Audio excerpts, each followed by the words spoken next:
खान की खबर दुनिया की।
नमस्कार, स्वागत है आपका हमारी इस खास पेशकश क्या बोले भारत में।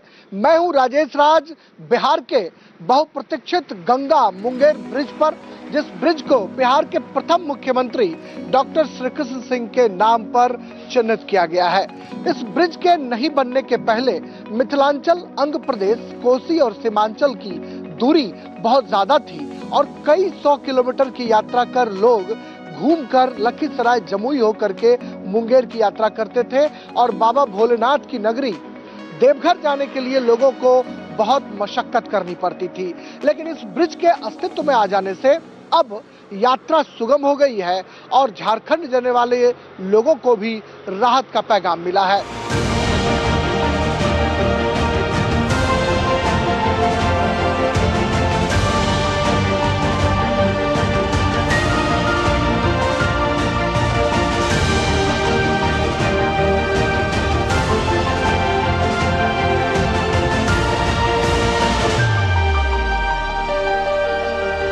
हम जहां खड़े हैं ये सड़क पुल है और इसके ठीक नीचे रेल पुल है, जहां से उत्तर बिहार की दूरी दक्षिण बिहार से घटी है और झारखंड तक की यात्रा भी लोग आराम से करते हैं।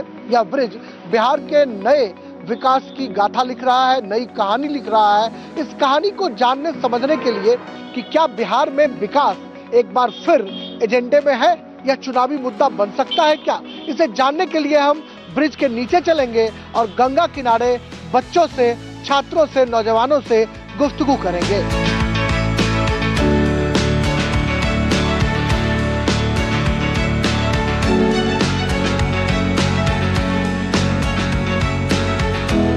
इससे पहले कि हम चर्चा की शुरुआत करें, आइए डालते हैं मुंगेर और बेगूसराय लोकसभा क्षेत्र के अतीत पर एक नजर। ऐतिहासिक रूप से समृद्ध मुंगेर लोकसभा क्षेत्र बिहार के प्रथम मुख्यमंत्री डॉक्टर श्रीकृष्ण सिंह की जन्मभूमि और रणभूमि दोनों रही है। यहाँ लंबे समय तक कांग्रेस का कब्जा रहा है तो 1989 के बाद समाजवादियों की भी ये पसंद रही है। साथ ही कई मौके पर वामपंथियों ने भी परचम लहराया है। 2004 के लोकसभा चुनाव में राष्ट्रीय जनता दल, 2009 में जनता दल यूनाइटेड ने परचम लहराया तो 2014 के लोकसभा चुनाव में एनडीए समर्थित लोक जनशक्ति पार्टी ने जीत हासिल करके सबको चौंका दिया था। इस चुनाव में जेडीयू के वरिष्ठ नेता ललन सिंह की करारी हार हुई थी, लेकिन 2019 के लोकसभा चुनाव में ललन सिंह फिर मुंगेर संसदीय क्षेत्र से निर्वाचित होकर संसद भवन पहुंचे। बात बिहार की अघोषित औद्योगिक राजधानी बेगूसराय की करें तो पहले बेगूसराय को मिनी मॉस्को और भारत का लेनिनग्राद कहा जाता था, जहां 2 लोकसभा क्षेत्र अस्तित्व में थे, बलिया लोकसभा और बेगूसराय लोकसभा क्षेत्र, जिस पर वामपंथियों का लंबे समय तक कब्जा रहा।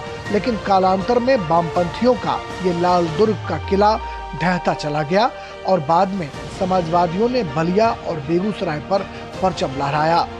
2004 का लोकसभा चुनाव बलिया लोकसभा क्षेत्र का आखिरी चुनाव साबित हुआ, जब आरजेडी के समर्थन से लोजपा ने कामयाबी के झंडे गाड़े।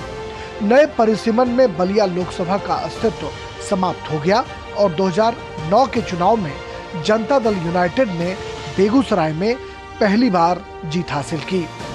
2014 के चुनाव में प्रचंड मोदी लहर में बीजेपी ने बेगूसराय में एंट्री मारी और पहली बार बेगूसराय लोकसभा क्षेत्र पर स्थानीय उम्मीदवार के रूप में डॉक्टर भोला सिंह ने बीजेपी को जीत का स्वाद चखाया। 2019 के लोकसभा चुनाव में दुनिया भर में बेगूसराय ने सुर्खियां बटोरी और भाजपा को प्रचंड जीत हासिल हुई। बीजेपी ने अपने fire brand leader Giriraj Singh को चुनाव मैदान में उतारा तो सीपीआई के टिकट पर जेएनयू छात्र संघ के पूर्व अध्यक्ष कन्हैया चुनाव मैदान में थे। त्रिकोणीय मुकाबले में हिंदुत्व रथ पर सवार गिरिराज सिंह ने विजयी पताका लहराया। लोकतंत्र की जननी बिहार में यूं तो हर सीट पर रोचक मुकाबले होते रहे हैं, लेकिन बेगूसराय के मुकाबले पर देश भर की निगाहें टिकी रहती हैं। उत्तर वाहिनी गंगा के तट पर खड़े हैं और यह मुंगेर के बीचों बीच का हिस्सा है। एक तरफ बेगूसराय खगड़िया और दूसरे तरफ मुंगेर, जहां पर आपको हम बहुत सारे नौजवानों से रूबरू कराएंगे। उनसे सियासी तापमान जानने की कोशिश कर रहे हैं, नब्ज टटोलने की कोशिश कर रहे हैं कि आखिर इस ब्रिज समेत अनेक जो विकास के काम बिहार में हुए हैं, इसका कितना इफेक्ट आम लोगों पर है। क्या यह ब्रिज लोगों के लिए जीवनदायिनी साबित हो रही है, या फिर अन्य कौन कौन से ऐसे मुद्दे हैं जो यहाँ के नौजवान समझते हैं, सुनते हैं, देखते हैं, और क्या वह चुनाव में एक मुद्दा बन सकता है, इसी पर हम बात करेंगे। क्या नाम है आपका? मेरा नाम निरंजन कुमार है, घर मल्हीपुर हुआ। इस तरह के ब्रिज बनने से विकास का पैमाना आगे बढ़ा है, और कितना ये चुनाव में मुद्दा बन सकता है? ये ब्रिज बनने से हम लोग को तो काफी फायदा हुआ है। हम लोग यहाँ से आराम से जमालपुर, बेगूसराय, हावड़ा तक का ट्रेन पकड़ लेते हैं जमालपुर जाके। नहीं तो हम लोग को स्टीमर से जाना पड़ता था, नहीं तो 170 किलोमीटर दूरी तय करके हम लोग को जाना पड़ता था। हाँ, तो अभी क्या लगता है आपको कि इस ट्रेन से कितना फायदा हुआ है? सड़क पुल भी है, रेल पुल भी है, तो क्या माना जाए कि यह विकास का एक बड़ा एजेंडा इस चुनाव में बन सकता है? जी जी, यहाँ तो विकास का बहुत बड़ा एजेंडा होना चाहिए। यहाँ सिर्फ श्री कृष्ण सेतु पुल है और हम लोग को और यहाँ के ग्रामवासी को, क्षेत्रवासी को इस पुल से बहुत ज्यादा फायदा हुआ है। और आपको क्या लगता है कि यहाँ का जो इलाका है उसका कितना डेवलपमेंट हो पाया ये इस पुल के बनने से? पुल बनने से यहाँ हम लोग बहुत डेवलपमेंट बहुत हुआ, यहाँ पर काफी फायदा हुआ है। श्री कृष्ण सेतु के आसपास के रहने वाले लोगों की अपनी समस्याएं हैं, और उन समस्याओं से इतर जो बिहार में चुनावी मुद्दे बन सकते हैं उस पर चर्चा करना भी लाजमी है। और हमारे साथ उत्साही नौजवान बहुत सारे हैं जिनसे हम बातचीत करेंगे। सबसे ज्यादा क्या लगता है आपको कि बिहार में कौन सा ऐसा मुद्दा है जो सबसे ज्यादा सुर्खियां बटोर सकता है आने वाले चुनाव में, वो एक बड़ा चुनावी मुद्दा हो सकता है? देखिए, पहला ना हम लोग को जो है कि पढ़ लिख लिए, लेकिन हम लोग को नौकरी के लिए भटकना पड़ता है। अप्लाई करते हैं तो वहाँ पर पेपरें लीक हो जाता है बार बार।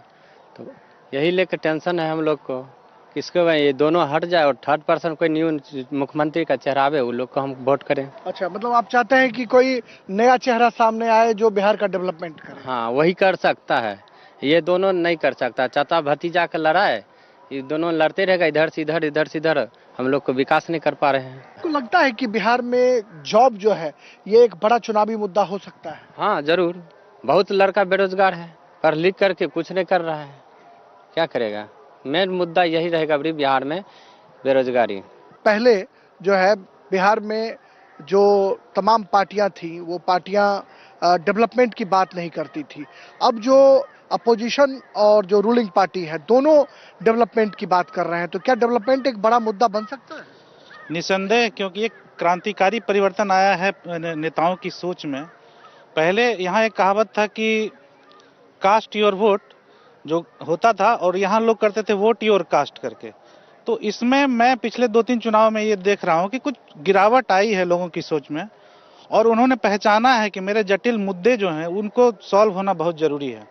और इसीलिए हम देख रहे हैं कि विकास और डेवलपमेंट की ओर पक्ष और विपक्ष दोनों इसी मुद्दे पर आगे बढ़ रहे हैं, क्योंकि उन्हें लग गया है कि जनता जागरूक हो चुकी है, ज़्यादा दिनों तक इन्हें हम बुद्धू नहीं बना सकते हैं। और इसका परिणाम भी है, मैं अभी छुट्टियों में आया हुआ हूँ, मेरा घर यहीं है पास में, मैं देख रहा हूँ कि ये रोड और ये 4 लेन सब जो शानदार बन गए हैं, तो इसी पक्ष विपक्ष की सकारात्मक सोच का, जनता के दबाव का परिणाम है। लेकिन इसमें काफ़ी सुधार की गुंजाइश है।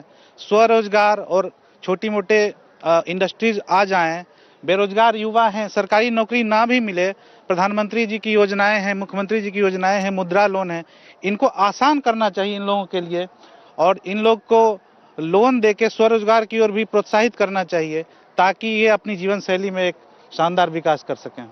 आपको लगता है कि इस ब्रिज से फायदा है, और यह ब्रिज जैसे अनेक जो सेतु बने हैं या सड़कें बनी हैं, 4 लेन बना है, वह इस लोकसभा चुनाव में एक बड़ा मुद्दा हो सकता है? मुद्दा हो सकता है जी। ये जो ओवर ब्रिज बना है, हम लोग छात्र जो लोग हैं, जितना भी यहाँ से पहले ज़्यादा पड़ता था बेगूसराय, खगड़िया, अदर क्षेत्र जैसे भागलपुर हो गया पढ़ने के लिए, ओवर ब्रिज बनने से मुंगेर कम दूरी पड़ता है। इस वजह से जैसे टैक्सी चल रहा है, उससे अपना जाके अपना कोचिंग संस्थान कर सकते हैं। लेकिन मेरे गांव घर में जो अभी तक है शिक्षा पे, तो ऐसा कोई संस्थान नहीं है जहां पे हम लोग मात्र मैट्रिक तक पढ़ सकते हैं। इंटर के लिए अवेलेबल नहीं है कोई भी संस्थान। कहाँ से, किस गांव में? मल्लीपुर गांव है, जहां से अभी आप यहाँ है ओवर ब्रिज। जी हाँ, यहाँ पर कोई बड़ा शिक्षण संस्थान नहीं? शिक्षण नहीं है जहाँ के लिए हम लोग आपने कभी अपने नेताजी से कभी सवाल किया कि यहाँ पर बड़ा डिग्री कॉलेज खुलना चाहिए, ITI कॉलेज खुलना चाहिए? क्या आपको लगता नहीं कि यहाँ के जो नौजवान हैं या जो वोटर हैं, वो भी जिम्मेदार हैं कि वोट लेने के लिए जनता के पास नेताजी आते हैं, वोट लेकर चले जाते हैं, जनता उनसे सवाल नहीं पूछती? क्या इस बार नेताजी से सवाल आप करेंगे? जी बिल्कुल, ये बात तो सही है कि हम लोग पहले नंबर जनता ही बुर्बक हैं। फर्स्ट जो कारण है, जनता ही कोई क्वेश्चन नहीं करता है। रीजन क्या है कि यहाँ पे जैसे नेता लोग आते हैं, बाहरी ग्राउंड करके अपना निकल जाते हैं, कोई भी गांव घर नहीं घूमते। जैसे मुखिया सरपंच के बारे में जो होता है, मुखिया भी वादा करके मुकर जाते हैं, कोई नया अथी कर नहीं पाता है। ऐसा लगता है कि यहाँ पर माइंडसेट बदलने की भी जरूरत है। जो बिहार के लोग ये चाहते हैं कि हमारा बेटा बैंक में क्लर्क हो जाए, रेलवे में खलासी बन जाए, लेकिन अपना खेती ना करे, स्वरोजगार नहीं करे, तो बाबूजी को समझाने की भी जरूरत है कि अब स्वरोजगार करके भी पेट भरा जा सकता है, परिवार को चलाया जा सकता है। जी हाँ, ये बात सही है कि यहाँ पे गार्जियन जैसे हैं, गार्जियन बोलते हैं कि बेटा पढ़ लिख लो। पढ़ लिखने से क्या, खाली रुपया के नहीं, 30,000 40,000 का सैलरी आता है, वो भी कम युवा को मिल पाता है नौकरी। बहुत ऐसा स्टूडेंट है जो बेरोजगारी के मारे, मतलब नौकरी के चलते अपना पूरा जीवन व्यतीत कर देता है, फिर भी नौकरी नहीं मिलता। तो बताए से कोई खेती में लग जाता है, कोई कमाने परदेश चला जाता है। यहाँ अगर कोई मतलब फैक्ट्री अगर मिल रहा है तो युवा उसमें भी कम से कम कर सकता है। जैसे कि बेगूसराय बरौनी में रिफाइनरी है, वहाँ के आसपास ही लोग अपना युवा को अथी कर पाते हैं, अदर स्टेट का नहीं पहुँच पाता है। इस वजह से गरीबी भी है और बेरोजगारी तो है ही है। तो गरीबी और बेरोजगारी एक बड़ा मुद्दा बन सकता है। बहुत बड़ा मुद्दा बन सकता है। हमारे साथ एक नौजवान किसान है जो खेती किसानी का काम करते हैं, रतन इनका नाम है। रतन, आप कैसे देखते हैं यहाँ पर बेगूसराय में फर्टिलाइजर है, रिफाइनरी है, सुधा डेयरी है, पेप्सी है, और मुंगेर की बात करें तो मुंगेर में भी ITC कारखाना, सिगरेट फैक्ट्री, ये तमाम फैक्ट्री हैं। दोनों जो डेयरी मिल्क, दोनों जो जिले हैं वो उद्योग से भरपूर हैं। तो आपको लगता है कि इस पुल के बनने से, इस ब्रिज के बनने से जहां किसानों को फायदा हुआ है, वहीं रोजगार के अवसर भी मिल रहे हैं? किसानों को तो बहुत फायदा हुआ है। और जहाँ तक बात है फर्टिलाइजर का, तो यहाँ से जो प्रोडक्ट होता है वो जाने में, हम लोग बेगूसराय जिला में पड़ते हैं। बेगूसराय जिला और मुंगेर जिला में जो ये पुल बना है, ये बहुत ही अच्छा डेवलप के लिए हुआ है। यहाँ से मान लीजिए प्रोडक्ट जो भी है उधर जाएंगे, और यहाँ की ज़रूरत प्रोडक्ट मुंगेर से भी आने में बहुत आसानी हो रहा है। साथ ही साथ यहाँ जो फल सब्जी लोकल हम लोग उपजाते हैं, उसको एक बृहत बाजार मिला है मुंगेर। पहले हम लोग नाव ले जाते थे तो उसमें टाइम लगता था बहुत, लेकिन अब हम 10 से 15 मिनट में मुंगेर बाजार पहुंचा सकते हैं। कोई भी फल सब्जी या फसल जो भी है उसको पहुंचा सकते हैं। एक बाजार मिला है और स्वरोजगार के लिए एक आगे कदम बढ़ा है, बहुत लोग इससे लाभान्वित हो रहे हैं। तो आपको लगता है कि खेती किसानी जो है या व्यापार जो है वो इस चुनाव में एक मुद्दा हो सकता है, लोग इस पर चर्चा कर सकते हैं कि इस आधार पर हमको वोटिंग करनी चाहिए? हाँ, अवश्य है। खेती किसानी तो इस मुद्दा बनेगा ही, क्योंकि यहाँ पर जरूरत है लोगों को अच्छे से शिक्षा देने की, खेती की तकनीक बढ़ाने की, किस तरह से खेती किया जाए यहाँ पर, जिससे कि कम से कम लागत में अच्छा फसल उपजाऊ कर सके। इसकी जरूरत है। यहाँ पर कोई सेंटर होना चाहिए और सरकार की तरफ से होना चाहिए एग्रीकल्चर टाइप का, ताकि लोगों को शिक्षित करे किस तरह से किस चीज़ का खेती किया जाए। इस बार के चुनाव में जो नौजवान होने के नाते सबसे बड़ा मुद्दा तुमको क्या दिखाई पड़ रहा है? क्या नेताजी जब आएंगे तो आप कहोगे कि ये काम नहीं हुआ है इसलिए आपको वोट हम नहीं देंगे, काम जो करोगे उस आधार पर आपको वोट करेंगे? जी हाँ सर, हमारे तरफ NH से आने के लिए गांव में सड़क नहीं है ढंग का, पूरा टूट गया है, अभी तक नहीं बनाया, 5-6 साल हो गया है टूटा हुआ सड़क को। अभी तक नहीं बना, इसलिए हम मांग सकते हैं कि सड़क हमें बना के दे, इसलिए उसके बाद हम वोट देंगे। तो क्या सड़क नहीं तो वोट नहीं? हाँ, सड़क नहीं तो वोट नहीं, सड़क नहीं तो वोट नहीं। सड़क नहीं तो वोट नहीं। देखिए, एक बड़ा यहाँ पर जो है चुनाव का मुद्दा ये दिखाई पड़ रहा है कि सड़क नहीं तो वोट नहीं। और हम कह सकते हैं कि बिहार के युवा जाग रहे हैं। ऐसे युवा, अक्षय कुमार जैसे युवा जो चाहते हैं कि सड़क बने तब हम वोटिंग करेंगे। अमूमन कहा जाता है कि बिहार में जात पात के आधार पर, कास्ट इक्वेशन के आधार पर टिकटें मिलती हैं और उसी आधार पर हम वोट करते हैं। और बिहार में एक कहावत बेहद प्रचलित है कि वोट और बेटी दोनों जाते में जाई, यानी वोट देने की जब बारी आएगी तो हम क्वालिटी नहीं देखेंगे, वो अपनी जाति को देंगे, और जो बेटी की शादी करेंगे वो अपने कास्ट में ही शादी करेंगे। यह नारा बिहार में हमेशा गूंजता रहा है, लेकिन जिस तरीके के नारे हमारे पीछे लग रहे थे, यह कहीं ना कहीं एक संतोष के भाव पैदा करते हैं कि बिहार जैसे प्रांत में, जिसे कहा जाता है कि पिछड़ा स्टेट है, वहां पर अब नौजवान कह रहे हैं कि सड़क नहीं तो वोट नहीं, यानी नेताजी आएंगे तो ये सवाल जरूर करेंगे। मुंगेर के गंगा ब्रिज पर आपकी नजर जहां तक जा रही हो, आप देखिए कि वो जो गाड़ी ऊपर से जा रही है, हमारे कैमरामैन जूम इन करके आपको दिखाएंगे, वो सड़क पुल है और उसके ठीक दूसरे लेयर पर रेल पुल है, जहां से रेल गुजरती है और खगड़िया से लोग आराम से मुंगेर, जमालपुर, भागलपुर, हावड़ा, जसीडीह तक की यात्रा करते हैं। हालांकि ट्रेनों का परिचालन अभी सुनिश्चित नहीं हो पाया है, इसके बावजूद यह पुल कहीं ना कहीं जीवन दायिनी साबित हो रही है। और ये देखिए, हमारी दाहिनी तरफ ये जीवन दायिनी गंगा है, जो यहाँ पर पश्चिम से पूरब की तरफ बह रही है। हमारे कैमरामैन आपको जूम इन करके दिखाएंगे तो वहां जाकर गंगा जो है वो पश्चिम से उत्तर हो गई है, यानी गंगा उत्तर वाहिनी यहाँ है। और उत्तर वाहिनी गंगा का महत्व इतना व्यापक है कि उत्तर वाहिनी गंगा जो सुल्तानगंज में जाकर लोग वहां से जल उठाते हैं और बाबा भोलेनाथ की नगरी देवघर में जाकर जलाभिषेक करते हैं, अपनी मन्नतें मांगते हैं, और यह गंगा कुर्सेला होते हुए गंगा सागर में जाकर मिल जाती है। कहा जाता है कि पानी का संकट, सड़क, शिक्षा, बिजली, इस मोर्चे पर अगर आप देखें तो बिहार में कितनी तरक्की हुई, बिहार में कितना बदलाव आया, और क्या जो आप जैसे नौजवान हैं वो इन मुद्दों के आधार पर वोट करेंगे? नहीं, जैसे गांव में तो हो गया है, जैसे खेती के लिए पानी तो बोरिंग वोरिंग मतलब बिजली से जो चलने वाली है पानी, वो तो हो गया है गांव की तरफ, लेकिन दीरा की तरफ नहीं है, ही गंगा के पार बिजली नहीं गई है, इधर तो सुविधा नहीं है ऐसा कोई, इसलिए दिक्कत होता है पुल बनने से। पशुपालन में क्या दिक्कतें आ रही हैं? पशुपालन में यही दिक्कत आ रही है कि हम लोग को जाने आने में दिक्कत होता है, घास फूस लाने में, इसलिए पुल बनने से ये सुविधा हुआ है कि जैसे गांव से ज़्यादा रेट में बाजार में दूध का बिक्री हो रहा है। दूध बिक्री करने मुंगेर जाते हैं या उसे डेयरी में देते हैं? नहीं तो बहुत आदमी जैसे दुहाब लोग हैं वो सब अपना होटल में देते हैं मुंगेर में, और डेयरी में, और गांव में कुछ आदमी डेयरी में देते हैं दूध। तो ये जो गंगा पर जो ब्रिज बना है, पुल बना है, इससे किसानों को, एक पशुपालकों को एक बड़ा फायदा हुआ। हाँ, इससे बहुत बड़ा फायदा हुआ है। इस बार के चुनाव में कैसा मुद्दा रहेगा? क्या हमको रोड चाहिए यहाँ से स्टेशन से मलीपुर तक का, और शाहपुर से ये मलीपुर मुंगेर घाट तक का हमको रोड चाहिए बढ़िया। स्कूल, अस्पताल, इसकी क्या स्थिति है? स्कूल में तो कोई रहबे नहीं करता है, रहबो करता है बड़ा, हमको चाहिए ऐजा हॉस्पिटल चाहिए, हमको मास्टर चाहिए, स्कूल चाहिए बढ़िया शिक्षा पाने के लिए कि बाल बच्चा पढ़ेगा किसी तरह से। हमें दियर से ककड़ी, बतिया, फूट, परवल जो लगाकर उपजा करके मुंगेर शहर चाहे खगड़िया शहर में जाकर किसी तरह से बेच को समय गुजारते हूँ, चाहे जहाँ होता है दिल्ली पंजाब में रोजगार करके किसी तरह से अपना समय बिताता हूँ। और क्या कहूँगा मैं नेताजी को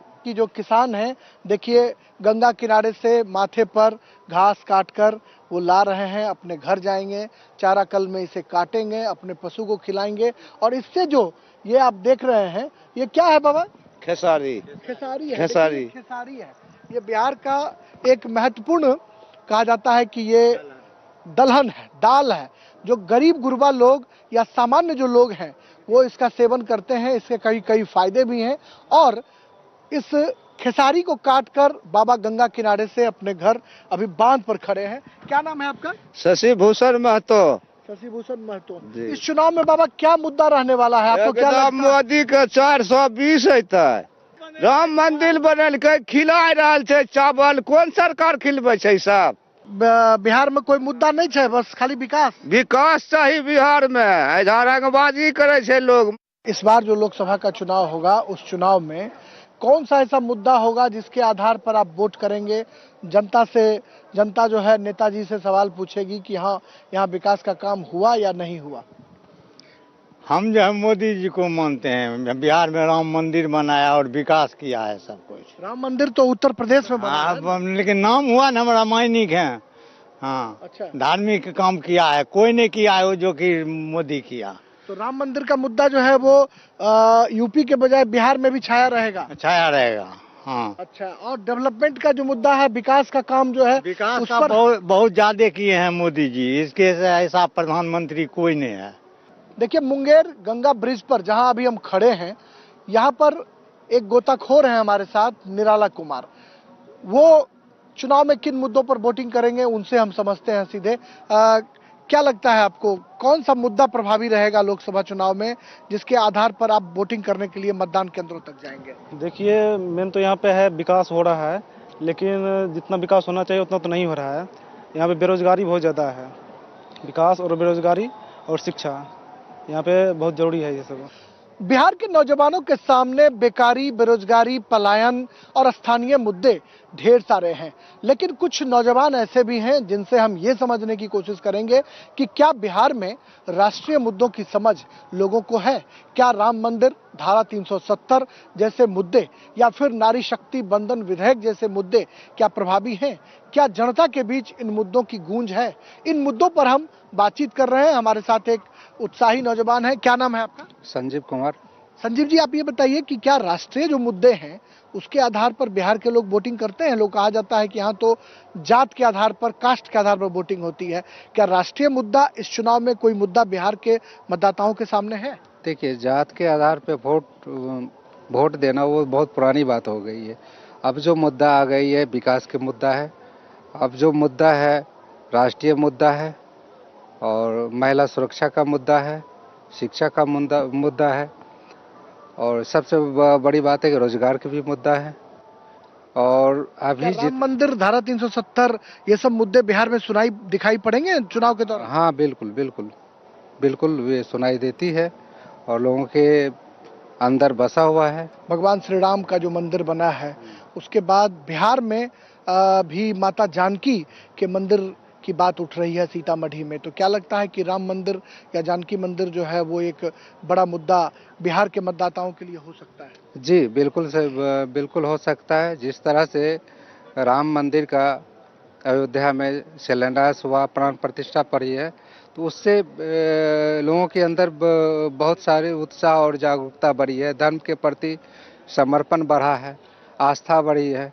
उस तरह अगर मेरे बिहार में भी अगर सीतामढ़ी में इस ढंग की होती है तो माँ सीता और श्री राम का जो मंदिर का प्राण प्रतिष्ठा हुआ उसको है, उससे बहुत बड़ा लाभ देखने को मिलेगा।